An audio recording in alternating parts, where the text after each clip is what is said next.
I now recognize myself for closing remarks. The United States is $36 trillion in debt. In fiscal year 2024, the government spent over $1.8 trillion more than it took in. And in fiscal year 2025, the interest on our debt is expected to exceed $1 trillion.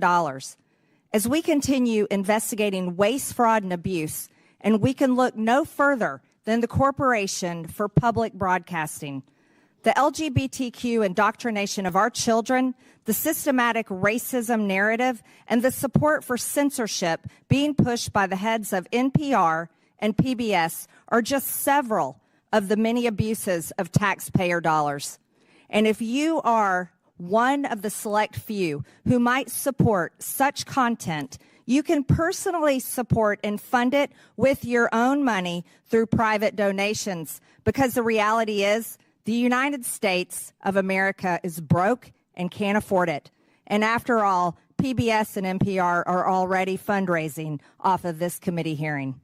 The American people are closely following along today in this long-awaited hearing to hear the case for why Americans' hard-earned tax dollars should continue for public broadcasting.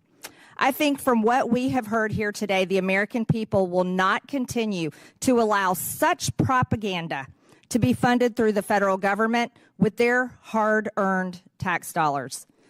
The Corporation for Public Broadcasting that we give over $500 million to no longer serves the public. It serves a narrow audience of wealthy, liberal elites who are out of touch with everyday Americans.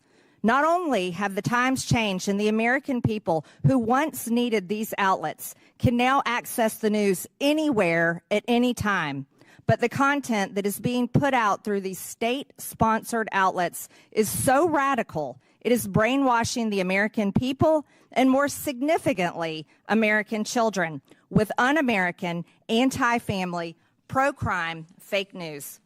The American people do not support their taxpayer dollars going to NPR articles like, "How is sex determined? Scientists say it's complicated," which discusses how biological sex is not limited to male or female. Or another article about how stories on crime are rife with misinformation and racism. Or about how birds and trees are racist. Over a 7-month period, the Media Research Center discovered the PBS NewsHour gave over 90% of the airtime to the left on gender ideology stories, 90%. As mentioned earlier, PBS was the outlet that featured the child predator drag queen on the education show for kids ages 3 to 8 years old. And to clarify the record, because our witness, Ms. Kerger, lied under oath and said it wasn't featured on PBS, this show was aired on PBS on April 1st, 2021, and we will take a look at this video right now. We're using a TV today because our audio system is having problems. Let's go ahead and watch this video. So, get your singing voices ready.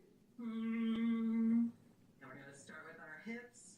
The hips on the drag can go swish, swish, swish, swish, swish, swish. The shoulders on the drag can go shimmy, shimmy, shimmy, shimmy, shimmy, shimmy. Shimmy, shimmy, shimmy, blah, blah, blah, blah, blah, blah, blah, blah, blah. The mouth of the dragon goes blah, blah, blah, all through the town. So, get your singing voices. The hips go swish, swish, swish. The shoulders go shimmy, shimmy, shimmy. That's repulsive.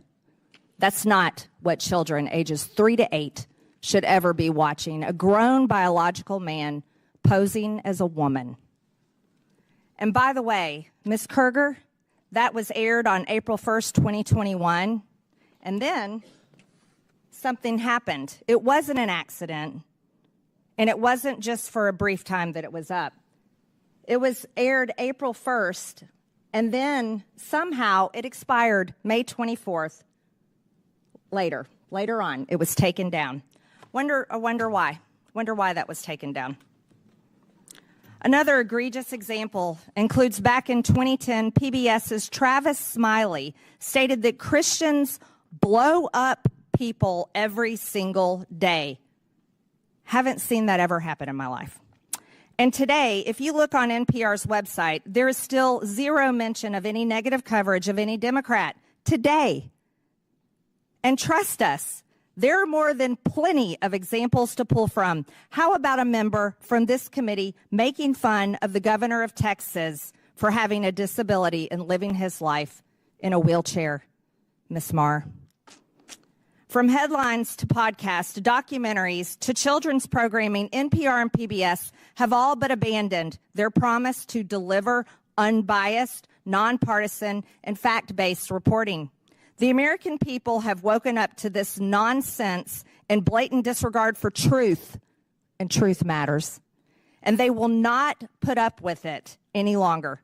Contrary to the beliefs of the head of NPR, Ms. Maher, truth is not subjective. It's actually very important. And there are not multiple truths. There's just one.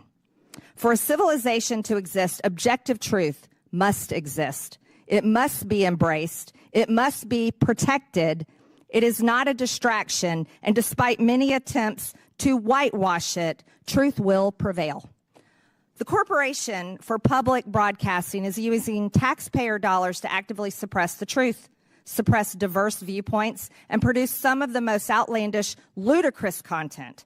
After listening to what we've heard today, we will be calling for the complete and total defund and dismantling of the Corporation for Public Broadcasting. Here's how it works in America every single day, private businesses operate on their own without government funding. We believe that you all can hate us on your own dime.